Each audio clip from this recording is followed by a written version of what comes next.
especial porque en la declaración y en la estética del presidente de la República disfrazado de militar con una bandana roja encima, esa estética es la estética de lo que nosotros hemos llamado el periodo del destruccionismo que tiene que preceder al socialismo castrista que quiere plantear este régimen lamentablemente. Y que por supuesto parte de la esencia de esta etapa del destruccionismo es romperle el espinazo a la empresa privada, y qué mejor para romper el espinazo que devastar el sistema de formación de precios. Yo creo que en el fondo está esa intención y hay una falacia. La falacia es que hay especulación. Yo lo que creo es que en este país lo que hay es recesión, reconocida por el Banco Central de Venezuela, y hay especulación, reconocida también por el Banco Central de Venezuela y registrada por el INE.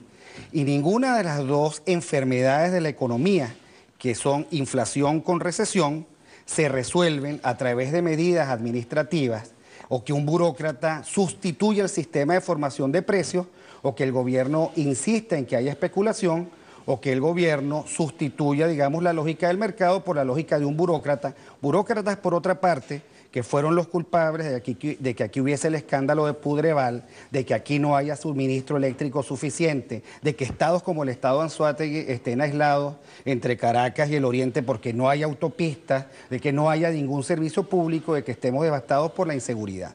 Yo creo que una discusión sana sobre lo que nos interesa a nosotros desde el punto de vista de la economía, que es prosperidad y bienestar para todos, tiene que poner de relieve y dejar a la luz las falacias con las que se maneja el gobierno, la intención verdadera que tiene el gobierno, y bueno, digamos que utilizando la cifra del gobierno creo que tenemos esa posibilidad. Ahora, sí, ¿cómo evaluar quizás esta propuesta? Porque se conoce muy poco realmente de la legislación. Se habla de controlar precios, de definir pues costos y también de tratar de proteger el salario frente a un escenario de inflación elevada que tenemos en el país. Pero de lo que se conoce, ¿cómo lo evalúa Feindustria? Bueno, yo creo que ante todo debemos esperar la legislación que está como tú lo acabas de señalar, está en fase de construcción. Nosotros valoramos cualquier esfuerzo que apunte a controlar la inflación en términos efectivos, entendiendo que no hay un camino único. Es decir, existen muchos planteamientos en torno a cómo derrotar la inflación en Venezuela,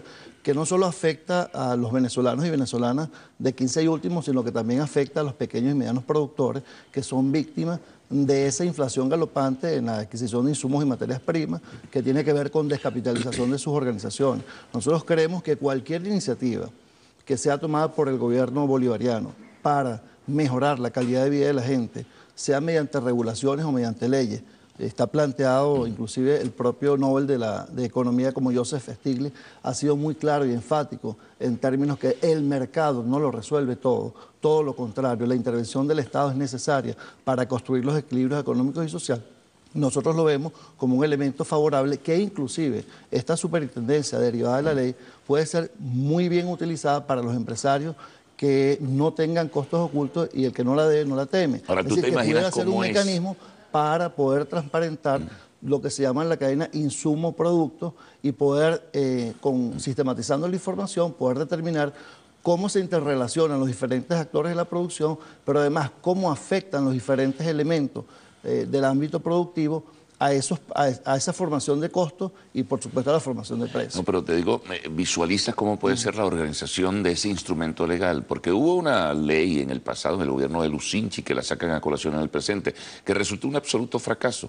En esta circunstancia, ¿te imaginas cómo podría ser una ley de costos? Bueno, yo creo que los momentos son radicalmente distintos, y lo hemos visto, por ejemplo, con la aplicación del control de cambio. Hoy, la tecnología permite conocer, por ejemplo, la estructura de costos de las empresas. Hay que determinarla. O sea, la cadena de agregación de valor, toda la cadena productiva tiene que tener unos elementos incentivos productivos. Eso está claro. Cada eslabón debe tener su rentabilidad. Pero lo que sí está claro es que en Venezuela existe especulación. O sea, hay elementos, por ejemplo, ahora se acaba de ajustar el salario mínimo y hay muchos empresarios y empresarias que tienden a aumentar el valor equivalente a hacer un ajuste sobre los precios del salario mínimo, y eso no tiene por qué ser.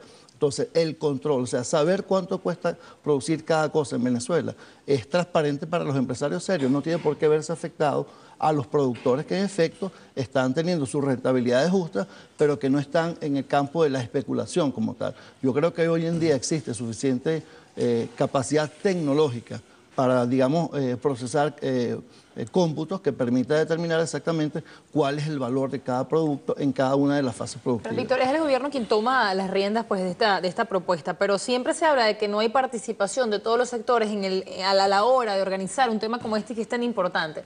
¿Han estado llamados ustedes a participar acá? ¿Se han propuesto quizás para ayudar al gobierno nacional en establecer todos esos parámetros de los que hablaba Miguel? Mira, no, para nada. Yo creo que dentro de una lógica de un gobierno autoritario y poco participativo, pues digamos el desconocimiento de las instituciones representativas de la sociedad civil está dentro de su agenda.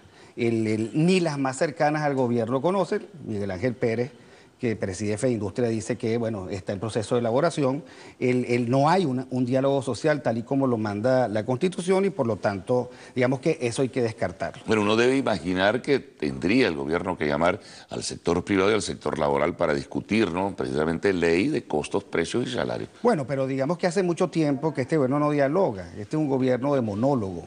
¿Pero no crees posible que convoquen a la empresa privada? Bueno, yo no creo, porque es que hasta ahora ese no ha sido el patrón dominante de inferencia. Nosotros tenemos 12 años dirigidos por el presidente de la República y por este gobierno, y ya sabemos cuál es el patrón de conducta, el comportamiento. Aquí comienza, digamos, un ataque sistemático, inclusive negando sus propias cifras, porque el gobierno es incapaz, y los voceros del gobierno son incapaces, de recaudar las cifras oficiales y de hacer un análisis teórico, y las sustituyen por prejuicios.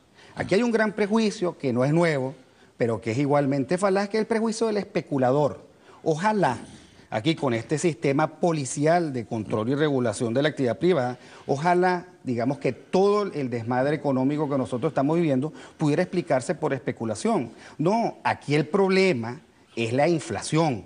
Y cuando uno se pregunta por qué hay inflación, entonces uno tiene que voltearse hacia las políticas económicas del gobierno y evaluarlas. Y entonces allí uno dice, bueno, estas políticas son malas porque no generan confianza, porque provocan indisciplina fiscal, porque no le dan foco a la inversión del gobierno, porque tienen especialmente distraída la actividad petrolera, porque han desgraciado el foco y el centro de PDVSA, porque no promueven a la pequeña y mediana industria, porque no generan confianza, y entonces, por supuesto, eso genera inflación.